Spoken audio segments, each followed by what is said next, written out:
Well, greetings, amazing students, and welcome back to another week of Sci 120 Lifespan Development. So glad you're joining me this week for class. So I'm excited to bring you the content for this week. As you saw in the syllabus, this week we're going to focus on the topic of gender, okay? And I want to preface the conversation that we're going to have today with gender is that my role as the instructor for a psychology class, more of an intro level psychology class, is to present the psychological themes germane to the field of psychology as they apply to gender, in this case, gender identity across the lifespan. So my idea behind this topic today is I'm going to bring you some information. We're going to discuss the notion of gender. We're going to discuss the notion of genderization. What is that? What is the process for that? We're going to talk about it from multicultural perspective. So we'll talk about gender not only as it relates to the context of the United States, but to other countries and social settings as well. And then finally, I'm going to give you some examples of where gender discussions have been held in a larger sort of environment, social environment, via large-scale media campaigns, right? Particularly led by two companies. And so I'm going to show you a couple of videos at the end that sort of have engaged in this discussion around gender. And that will conclude our lesson for today, okay? So without further ado, let me go ahead and jump into our PowerPoint and we'll get started. Now on the PowerPoint, what I'm going to do is I'm going to actually start with a couple of objects. The objects that I'm going to list that you're going to see on the screen, all right, I'm going to put up there a few seconds. And when you see the objects, here's what I'm going to ask you to do. I'm going to ask you to look at that object that's on the screen, and I'd like you to kind of determine in your mind, first thought that comes to mind, do you associate that object with boy or girl? Okay, that's our options, boy or girl. When you see this object, do you associate that with it? And you don't have to give it too much thought, right? I'd like you to actually just kind of go with your first instinct and how you identify that object. So I'm going to bring up the PowerPoint really quickly here. Okay, so like I said, take a look at the images that are on the screen. And what I'm going to ask you to do is note to yourself in your mind, did you associate that object with boy or girl? All right, you ready? Here we go. We're going to start with the first one. First object is a truck. See, kind of like a dump truck playset. So I'd like you to think really quickly, boy or girl. That's it. Right. Ready for the next object? 1, 2, 3. Here we go. Barbie doll, boy or girl? What do you think? All right, we're going to move on to the next slides because I only need your initial impression. That's all we need. We don't need to think too deeply about this. Let's go on to the next slide. Boy or girl? What do you think? 1, 2, 3. Flute. Boy or girl? What do you think? All right. Next item. 1, 2, 3. Boy or girl for the drum set? What do you think? All right, couple more for you. Just another bit of sequence here. Boy or girl, what do you think? We've got baking addiction, okay, boy or girl. And our second one on 1, 2, 3, comic books. We've got the Flash and Green Lantern there. All right, one more slide for you all. In your mind, do you associate this image with boy or girl? 1, 2, 3. We have a dress, a skirt, right? And second one, 1, 2, 3, we have ties. Okay. So this exercise, right, wasn't meant for you to think deeply or ponder deeply on the topic of what do all these mean and represent, and what context, all of that. Rather, just to grab your initial sort of mental association with each of these objects, what do you connect with them? For many of you, right, you may have connected, let's say, just take this example of the skirt with girl, and you may have associated, most commonly what I see in classes is that most individuals associate the tie with men, right? And all of these topics, you had an association with gender based off of the visual representation of that object. All these are objects, right? But we have an association appointed with gender. So the notion of the question that I posit to you is, where does that association come from? Where does that thought that when I see the skirt go automatically to skirt, that's girl, tie is boy, truck, right, is boy, drum set is boy, Barbie doll is girl. They all come from somewhere. And what does psychology tell us about this notion of seeing an object and immediately assigning or associating a gender with it? Well, the verbal term that we use for that in psychology, as well as in the field of sociology, is the process of genderization. And what we believe is from a very young age, when we see from a psychological standpoint, that around the ages of toddler age, about 4 or 5 years old, is when children begin to associate their environment. I'm going to take off the screen here so we can talk a little bit, is to begin to associate objects in their environment with gender. They begin to tie them together. And so in that young stage, that childhood stage of about 4 or 5 years old, children begin to look at objects and they begin to say to themselves, okay, I'm beginning to understand and associate that object with that gender. Think about it in a really practical sense, right? When we go to, let's say, a Target, right? And you go to a Target and you go down the toy aisle, and if you walk down the toy aisle, those toys are categorized, right? They're categorized by age. But if you notice, the toys are also categorized by gender, right? So you go down one side and you may see your Army figurines, and you may see your Hot Wheels, and you see your Fast and Furious collection, Star Wars, and all of that stuff, right? And you go down another aisle and you may see some of the latest dolls, some of the latest dress up kits, right? Some of the latest toys geared towards girls, young girls. And so at a young age, when you're a child at that stage going through the toy aisle, you may hear even certain parents or like your environment saying, here's the boys section of the toys.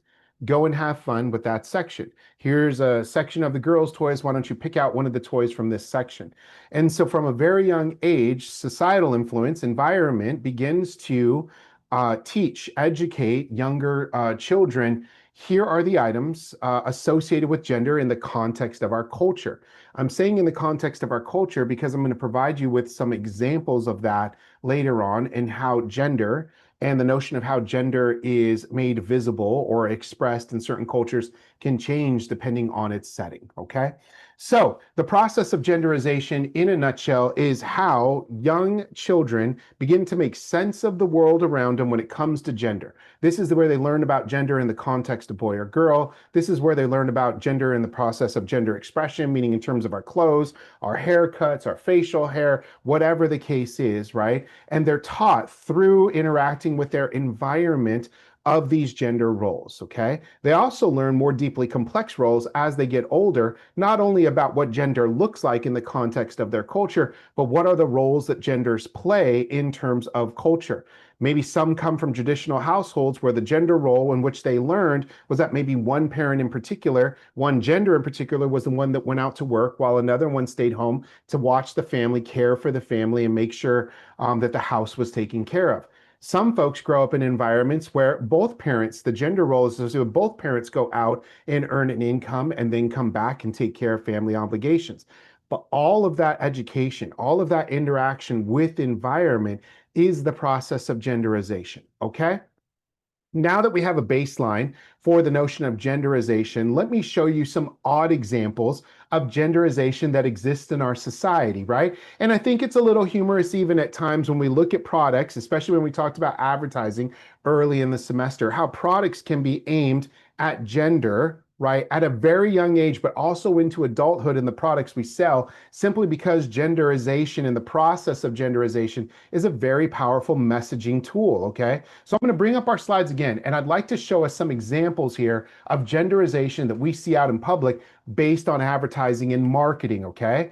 Jenga, right? For girls. Interesting. It's the same game, right? Whether girls or boys play it, it's the same game, the same rules, but we've marketed this this Jenga kit, right, towards girls. And we've called it Girl Talk Edition and labeled it green. Sorry, pink. I'm colorblind all of a sudden. I apologize. But this is the notion of genderization. We have a Conair mirror, fog-free, and it says it's a man's mirror, right? This mirror is for men. But I believe that it may reflect, right, an image the same as any other mirror. Could be wrong. And I believe, right, that it may even have an LED light here. I'm not sure what that difference would be between men and women, but we've genderized this product, right, for the notion of this mirror is intended for men. Let's look at a couple of other interesting examples. Lint rollers. For men, interesting, right? For rolling manly lint, right? And we've got here Bic pens for her, marketed in specific colors, right? And writing in font aimed to market towards women. Couple of other examples. We have gift cards that you can choose in the aisle. And actually, I actually took a picture of this in my local store because I thought it would be good to add to the lesson here. So I was at the grocery store one day, just kind of looking around, and I saw the gift cards and I said, oh, look at this. For a happy guy, we're inferring in our marketing strategy here by genderizing that Home Depot, Buffalo Wild Wings, we got AutoZone in the mix, right? Is all what guys would be interested in purchasing and spending their money on. Likewise, we have what girls would be interested in spending their money on. Happy Her would be things like Cheesecake Factory, Sephora, right? Express, Bed Bath and Beyond, and Under Armour. So you see, even our marketing, right, and advertising that bombards us on a daily basis is aimed towards this notion of genderization. Hey, buy something for you in that male or female identity, right, because it's going to be a better fit for you. Let's look at some other examples there. Kleenex, they happen to be man size, and they are the same man size tissues, just in a new look, right? So tissue aimed for men. A couple of other fun examples here, right? We've got Tough Guy, candy here for boys, Little Princess candy here for girls. Look at the packaging on there. We have color associated with genderization, blue and white, representing for a boy's color, pink and white, represented for girls. And look at the marketing of the candy. So we've got creepy skulls for boys, and we have strawberries marketed towards women. Right? So interesting in terms of our genderization. This one's a little hard to read, and I apologize for this comment down at the bottom. This was taken off social media. I had to note this on here though. But if you look at the menu, this looks like a really nice fancy restaurant here. But if you look at the menu, there's a section for her, and that includes things like seared bluefin tuna burger, wild salmon, right? Fish, let me see there. Fish, I'm trying to read that. Some sort of fish and scallops and buckwheat, right? And for him, we have the option of the burger, the beer battered fish and chips, right? And grilled chicken. And you see here that even in the process of going out to a dinner, maybe on a first date, right? The recommendation made to you is please check out our menu, which has been genderized, right, for this process. Let's look at a couple of others here. The Bible, right? Boys' Bible, the ultimate manual. Finally, a Bible just for boys. I thought this was a little humorous because I'm thinking to myself, interesting. If they're marketing one for boys, do they market one for women? It sure do. They market one for girls as well. Bible stories for girls. Bible stories for girls. Now, it's interesting to me because, for me, the Bible, I didn't think had a difference, right? Design. The writers weren't saying, hey, men only read this section of the Bible. Hey, women only read this section of the Bible. But I thought it's interesting that we've managed to genderize and advertise even the Lord's word, right? And so here we go, genderized Bibles. Couple more examples for you. My cleaning trolley, look at this one here. And it says explicitly on the cleaning trolley, girls only, marketed in pink colors. And it's a cart for a young girl to carry around cleaning supplies. Now, remember when I told you genderization is not only a process of associating an item with a gender, but also remember gender roles. So a girl that sees another girl cleaning the house and carrying a bucket around and cleaning, this begins to send a message, especially when it says girls only on here, about gender roles. This is where you can have young girls, right, growing up thinking, okay, these are the toys that I play with. And throughout my life, my role, right, is to take on this role of cleaning, right? So it can have this process of genderization, later implications as individuals age throughout their lifespan. Pickles, even genderized by female and by male. Look at that, right? Pink and blue. Same pickle flavor, right? Just pink packaging and blue packaging. Couple more for you here. Earplugs, right? Sleek, pretty, and pink earplugs. And for men, even though it's 60 this, they're the ears are, 14 pair, they're in blue, and these are heroes, right? We've advertised these products for heroes, extreme protection, right, for boys. And so we've got men's Pokey, if you like that, or Pocky. I love Pocky, I think it's delicious. Then finally, we've got a powerful yogurt, right? For men by men. The first yogurt in the US designed for a man's health and nutrition needs. Here we go. We've got a yogurt just for men. We actually have a drink in the original lemon in a man's can, right? A man's can that's a thirst crusher, right? A couple more examples. Wipes, flushable wipes, but for men, because we're going to call them dude wipes and package them in black. We have macaroni here, right? By gender of female and male. The soup for glamour queens. Kind of take a look at how it's packaged and imaged here again in that pink coloring. In blue, this notion of soup for champions. Soup for champions. So women, gender role, remember we talked about this. Mine, young girls might associate my role, glamour queen. I'm a queen. That's what I intend to do. Boys are the ones who are champions. That's going to come into play later in the lesson for today. Finally, just a couple more for you. Listen to this, makeup for men. We don't call it makeup though, right? What do we call it? We call it war paint. War paint, right? That way a man will be more inclined to use it. And we've got a boss inferring gender. There's the boss, and then there's a girl boss.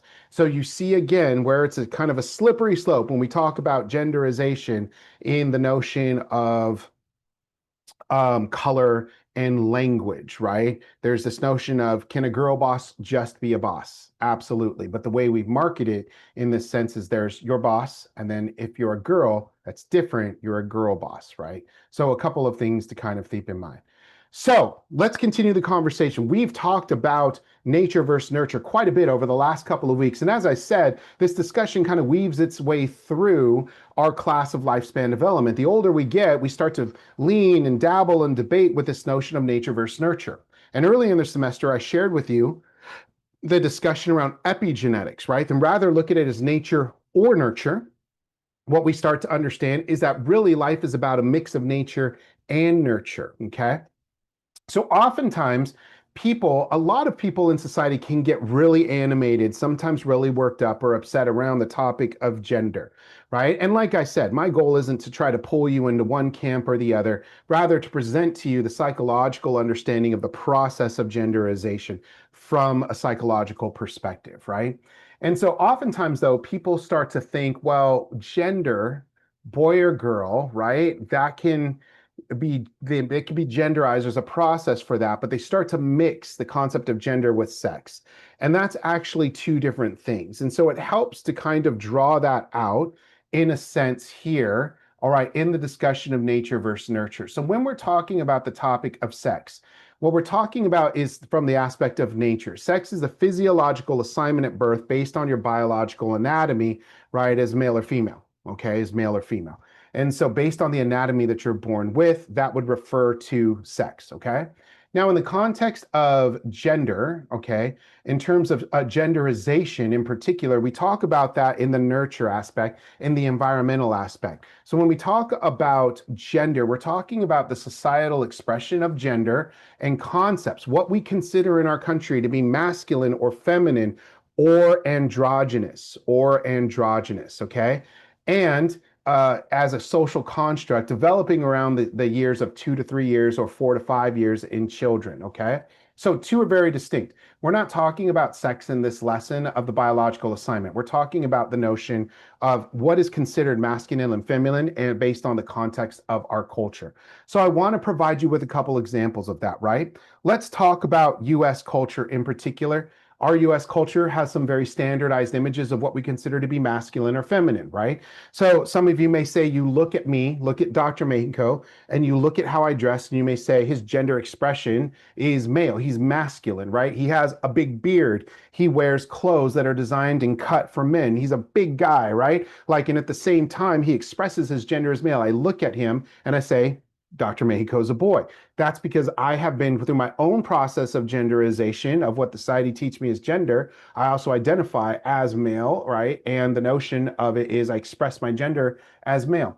But that can actually look a little different in each country and by each time period we're in. Let's take, for example, this dress, right? And all we're talking about is gender, not sex here. In terms of gender, look at the expression of gender. Now, this was a very common outfit in the 1700s, even in the 1600s, from the aristocratic party. Aristocrats were the ones that had all the money and power in society, right? They led really good lives. They could afford to eat really well, listen to fancy concerts, and dress very nicely. If you were balling and had tons of money, right, in Europe in the 1700s, even in the early colonies of the America, in the colonies of the United, before we were the United States, you dressed like this. You wore a wig. You put on purple, the color of royalty. It was velvet, right? Because it was seen as something really fancy. You had the frills on the shirts. You notice that, and you see the cut of the pants bringing down to like the leggings here and the shoes, right? This entire look was you flexing, you having money, power, and status in society. But what if I were to walk into class one day dressed like this? You would all think something went a little wrong with Dr. Mexico that morning, right? He's off his rocker a little bit. That's because our concept of what is considered power, money, right?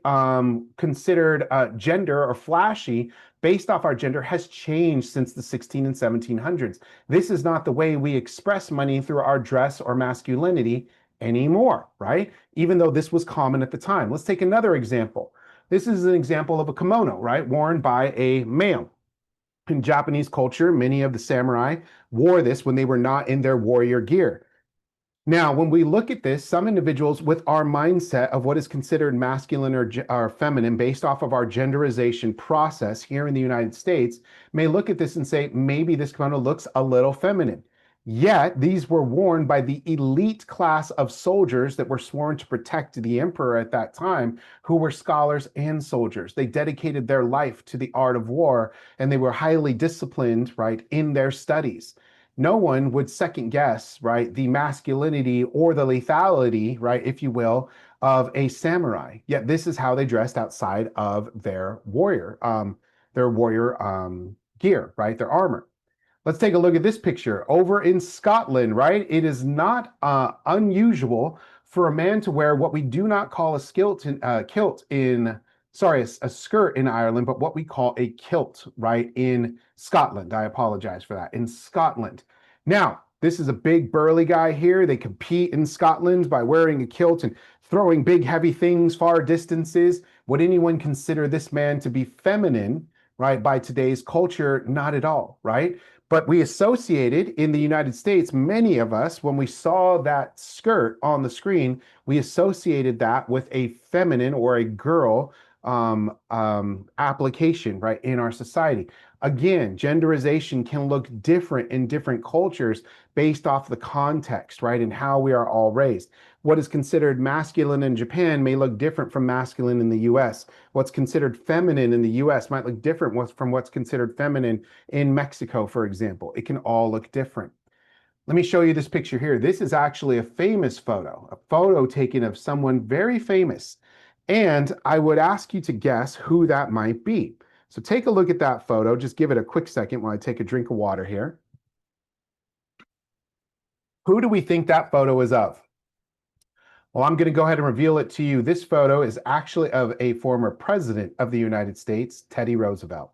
Teddy Roosevelt, known to be a big hunter, right? A big firearms enthusiast, a big drinker, right? All of these things known to be what we can consider a masculine identity here in the United States. But again, due to class, due to power, due to elitism in that time, right, of society, when you had money, you dressed your child, even a boy, right, in these clothes, which by today's standards might be seen as feminine. Look at the haircut, the clothes that appear to be almost like a dress, right? The hat with the feathers on it, and even look at the shoes.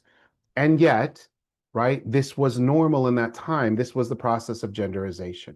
So again, all that we're talking about in the context of psychology and sociology is that the notion of genderization starts at an early age, 2 to about 5 years old, when children start to be introduced to the world and they start to be taught at a young age based on the images, the roles, the colors, that they are assigned in the world where the concept of masculine, feminine, boy or girl comes from.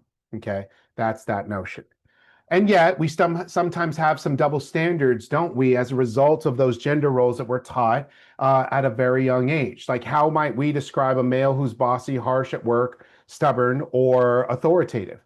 Some people might say, well, that guy might be difficult to work with, but he's results driven, right? He gets things done. He's a strong leader. He's strong-willed.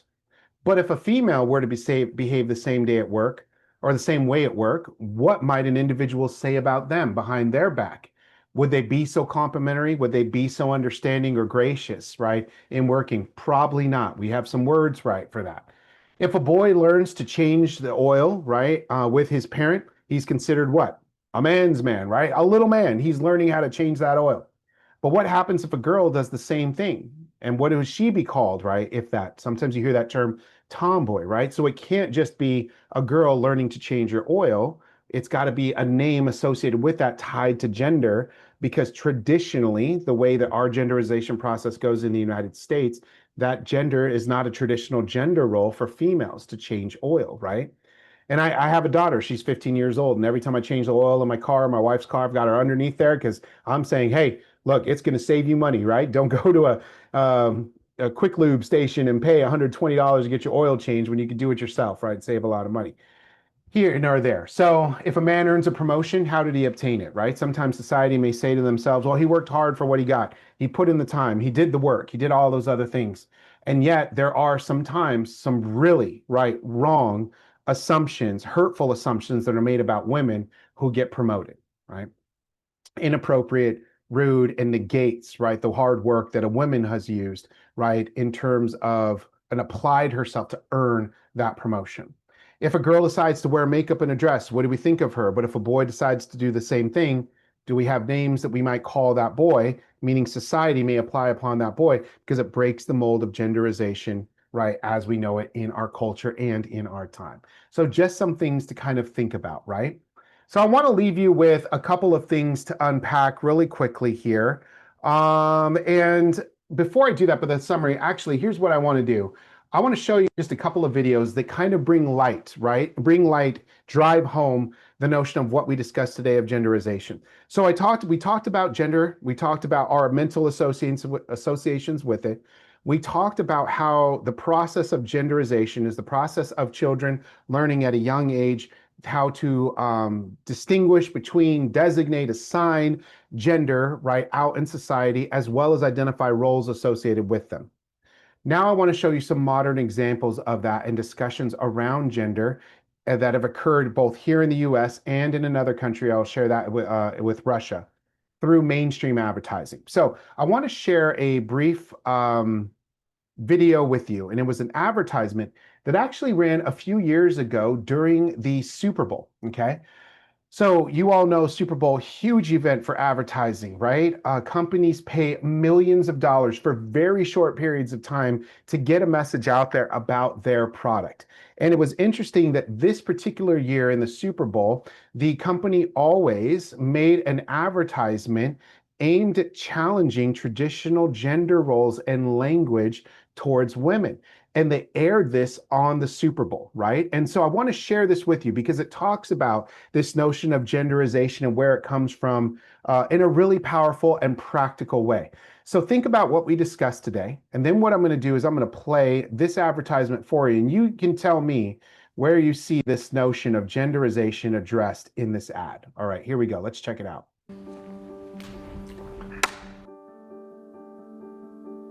Hi, Erin.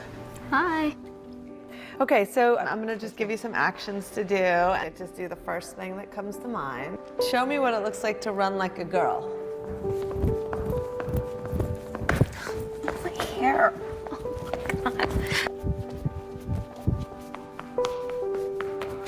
Show me what it looks like to fight like a girl. Now throw like a girl. Aw. My name is Dakota, and I'm 10 years old. Show me what it looks like to run like a girl. Throw like a girl. Fight like a girl. What does it mean to you when I say run like a girl?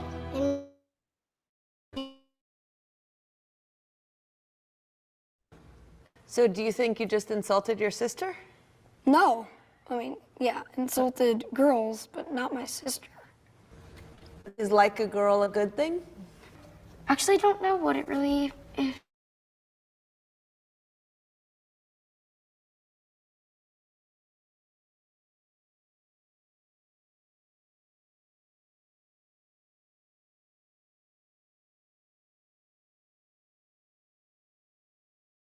Confidence and really puts them down because during that time they're already trying to figure themselves out, and when somebody says you hit like a girl, it's like, well, what does that mean? Because they think they're a strong person it's kind of like telling them that they're weak and they're not as good as them. And what advice do you have to young girls who are told they run like a girl, kick like a girl, hit like a girl, swing like a girl? Keep doing it, because it's working. If somebody else says that running like a girl or kicking like a girl or shooting like a girl is something that you shouldn't be doing, that's their problem. Because if you're still scoring and you're still getting to the ball on time and you're still being first, you're doing it right. Doesn't matter what they say. I mean, yes, I kick like a girl and I swim like a girl and I walk like a girl and I wake up in the morning like a girl because I am a girl. And that's not something that I should be ashamed of. So I'm gonna do it anyway. That's what they should do.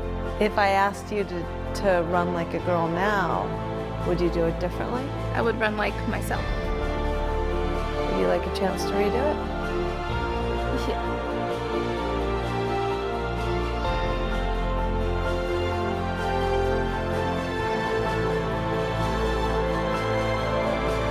Why can't run like a girl also mean win the race?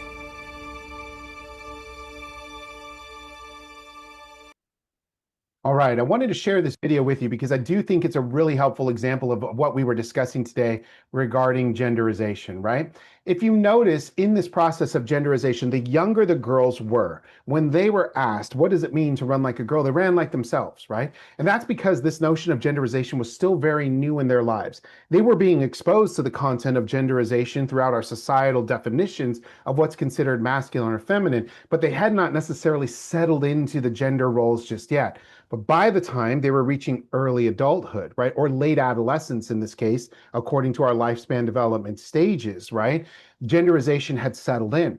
And the automatic association for both men and women was when we said do something like a girl, right, it meant, as one of the younger girls so gratefully had insight into, was it almost felt like an insult, right, to do something less than. And so this advertisement really challenged that notion of genderization. I want to show you one more, and then we're going to go ahead and do a recap of the lesson, and we'll go ahead and center, and we'll be done for this week's lecture. So I want to show you one more advertising. And this advertisement was more on a global scale. This was an advertisement done by Nike. Nike did an advertisement that was challenging traditional gender roles in Russia, okay? Now, this advert was really amazing and inspiring to watch for a couple of reasons. One, it was Russia, right? Where traditional gender roles are not only enforced in terms of society, in terms of everyday traditions, and by everyday walks of life, but also at a governmental level, right? The traditional roles are really enforced and weighed down upon in the context of that culture. The second thing was you'll hear a song, right, that's being sung during the ad. And that is a traditional song that's sung, right, in the context of that country, raising little girls and essentially genderizing girls to their role, right, within the context of that culture. So the song also has cultural significance. I just wanted to point that out. So when you watch the video right now, you kind of understand why this was considered very controversial, right, by Nike when it was first released. So let's take a look at this video, and then we'll go ahead and begin to recap for the day. Okay, here we go. So let's check out this video now, and let's look at and examine it through the eyes of our topic on genderization today.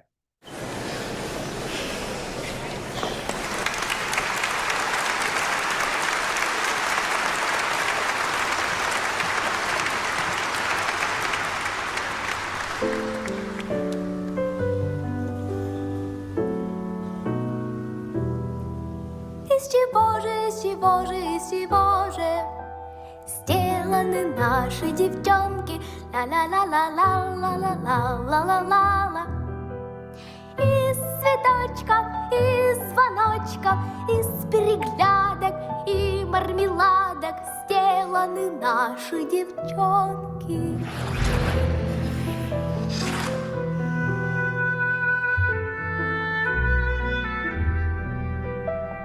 Из железа, из стремлений, из самоотдачи, из сражений сделаны наши девчонки.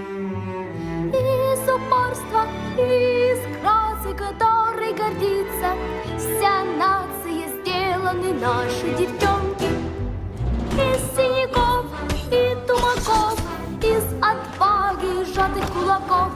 Из независимости и мастерства, из страсти, и сердца, и достоинства, из воли крепче Кремля, из силы и огня, из свободы от чужих мнений, из свершений и достижений сделаны наши девчонки.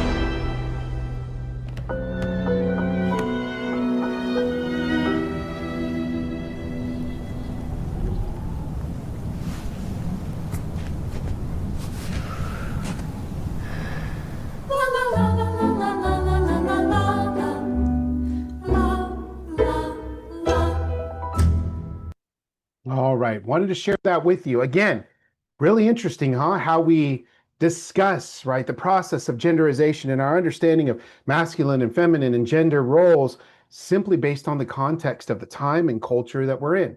And so I hope that this discussion really wasn't trying to push you from one side or the other, but simply to give you more context, right, to understanding the notion of gender as it relates to our psychological development throughout our lifespan, okay? So let's do a quick recap on the topic and just kind of drive home a couple of points here, right? Gender identity.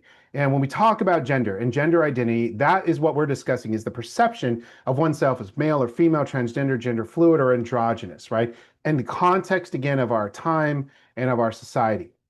When we talk about gender schema, this is an important piece highlighted in your text, right? Hint, hint, may also be on your quiz, right? A cognitive framework that organizes information relevant to gender. It's what we just did, right? So when we discussed how we assign gender based off of color and image and roles, right? That's what we did. We unpacked what is our gender schema, okay? Gender schemas develop early in life and provide a lens in which preschoolers view the world. And some girls may decide, like any what we've seen this developmentally in those early stages, around that years of, 4-ish, 5-ish years old, sometimes a little sooner, 2 to 3 years old. Some girls may decide wearing pants is what boys do. And so they'll say, I'm not wearing anything with dresses. And you ask them why, and you say, because I'm a girl, right? I'm a girl. I don't wear pants. Boys wear pants. And so this is the notion of gender schema being developed in the child's mind. And they're saying, I'm starting to understand, based on our society, our context, and our time, what it means, right, to assign images to a boy, like in terms of wear, dress. And so if I'm not a boy, I shouldn't wear those things.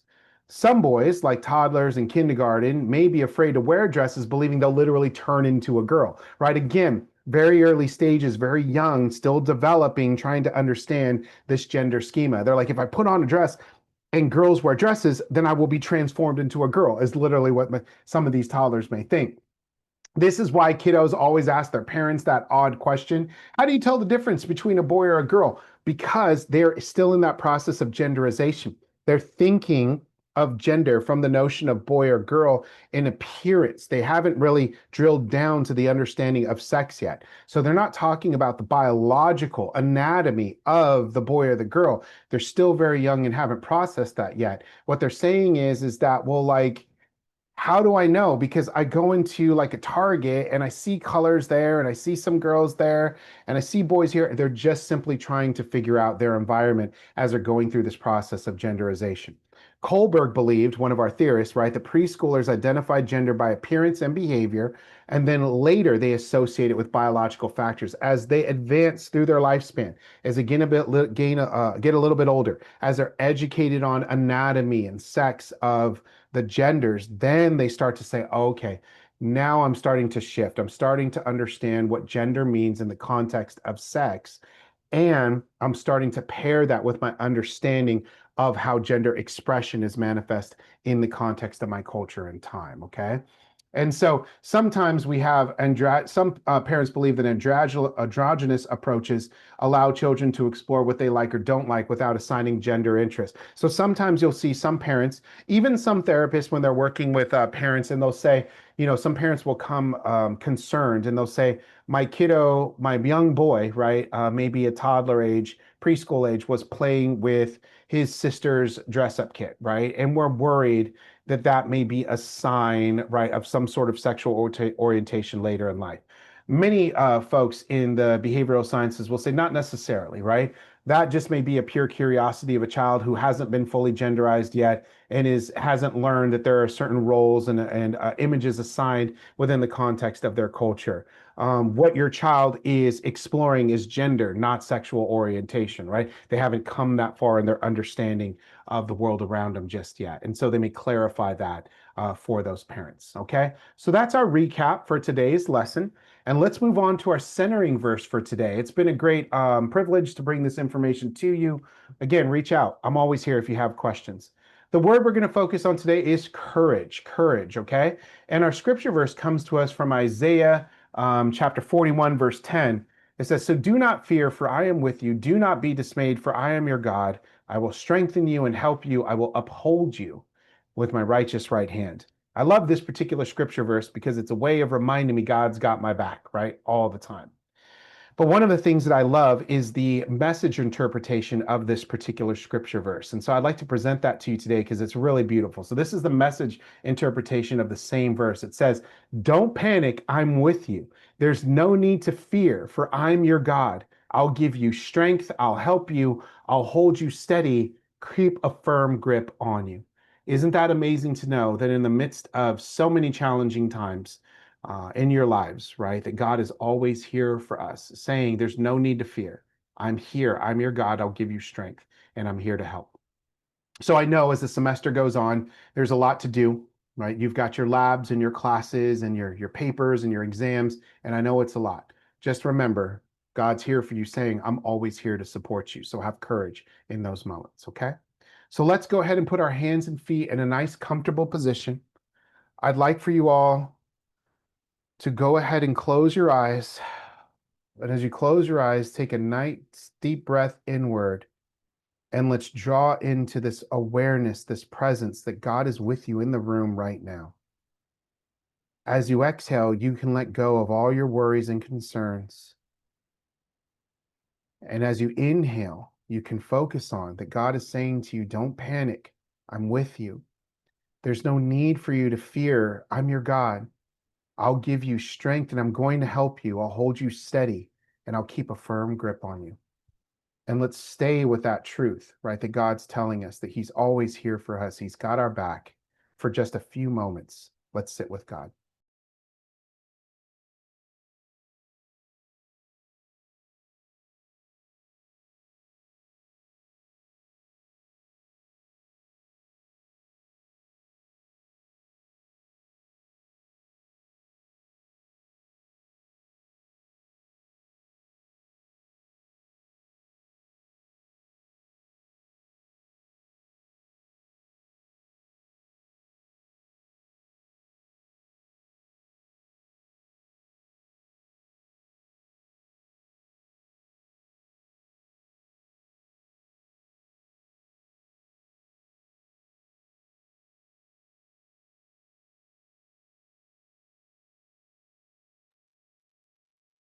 Okay, let's go ahead and take that nice deep breath and open our eyes and come on back. Folks, I want to thank you for diving into another amazing week with our class. As always, reach out with any questions, concerns, office hours. I'm here for you, right? I'm just an email away. Reach out. I'll be happy to talk to you. I hope you all have a wonderful week. Thank you all. God bless.